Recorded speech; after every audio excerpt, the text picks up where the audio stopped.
खुलुमबाय आंनि मुलुगनां बड' निउस चेनेल साफ्रोमबो नायगिरि बिथांमोननिसिम गोजोन फुंबिलिनि बयनिसिमबो गाहाम हामलायनाय जासिहरनाय जाबाय। आसा खालामो नोंथांमोनहा गासै मोजाङै दं। बे समाव आं नोंथांमोननि सिगाङाव फुंबिलिनि मोननैसो खौरां लाना फैलायबाय। अन्नानै भिडिअखौ स्किप खालामाजासे जोबजासिम नायलांदो।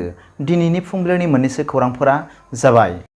गिबि रादाबाव दं बर' हारियाव मोनसेबाव हानजानि जोनोम जाबावबाय। खौरां मोननाय जादों दि मैया एबसुआ बर' बिमा गौथुम मुंनि हानजा दानानै होदों। खौरांगिरिफोरनि सिगाङाव एबसुनि मानगोनां आफादगिरि दिपेन बर'आ फिन्नाय होनानै बुंदों दि बर' हारिया जौगानांगौब्ला बर' आइजोफ्रा जौगानांगोन, जोंनि बर' बिमाफ्रा जौगानांगोन, अब्लासो जोंनि हारिया दावगालांनो हागोन।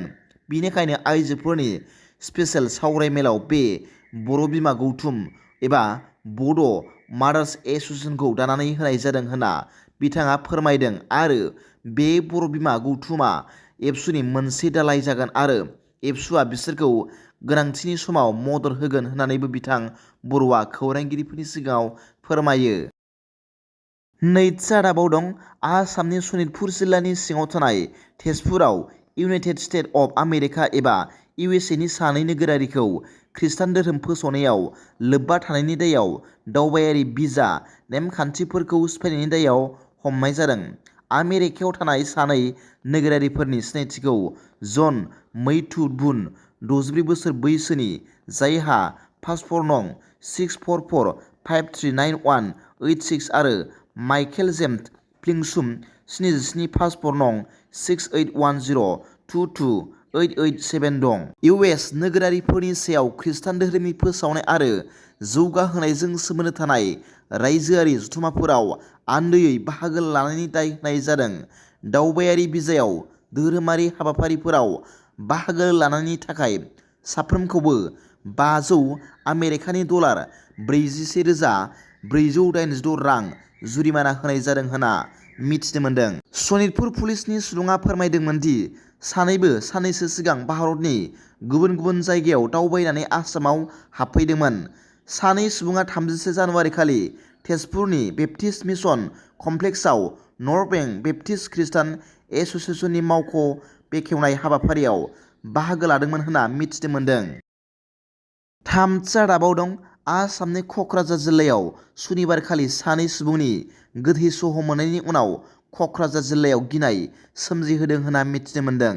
गिबि खौरां बायदिब्ला गोथै सह'फोरखौ क'क्राझार पुलिस थानानि आवथायाव थानाय दिप्लायबिल ओनसोलनि साखाथियाव मोननाय जादोंमोन। थैनाय सुबुंफोरखौ प्रदीप बसुमतारी आरो बत्सा शक होनना सिनायथि होदों। क'क्राझार पुलिसआ मिथिहोदों दि सिनाय मोनै दुथांफोरा गोबौ हाथियारजों लोगोसे सानैखौबो बुथारदों। बे समावनो पुलिसआ जाथायनि दायनिगिरिफोरखौ हमनो थाखाय जाथायनि सायाव नायबिजिरनाय जागायदों होनना मिथिनो मोन्दों। थामथि रादाबाव दं बर' हारिनि थाखाय गोजोनथाव खौरां। मिथिनो मोननाय जादों दि डक्टर सांग्रां ब्रह्मखौ अल इन्डिया फुटबल फेडारेशन एबा AIFF लीग कमिटिनि हायुङारि सोद्रोमा महरै थिसननाय जादों। मख'नो गोनांदि बिथां डक्टर सांग्रां ब्रह्मआ आथिखालाव आसाम फुटबल एस'सिएशननि मानिजाथाव नेहाथारि महरै बिबान लाना खामानि मावगासिनोबो दं।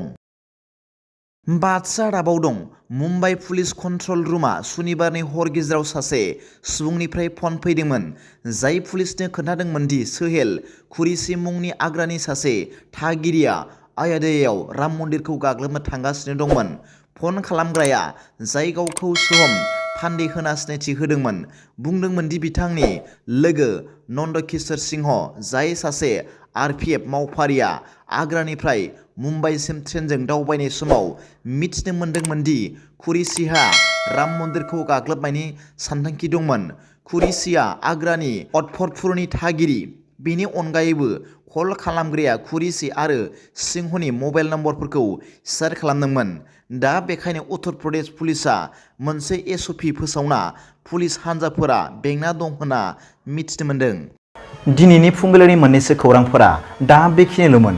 भिडिअखौ मोजां मोनदोंब्ला आंनि बे मुलुगनां बड' निउस चेनेलखौ अन्नानै साबस्क्राइब खालाम आरो बेल आइकनआवबो थुनानै ला जाहाथे आं गोदान निउस आपडेट लानानै फैब्ला नोंथांनियाव सिगांग्रो नटिफिकेसन सौहैयो।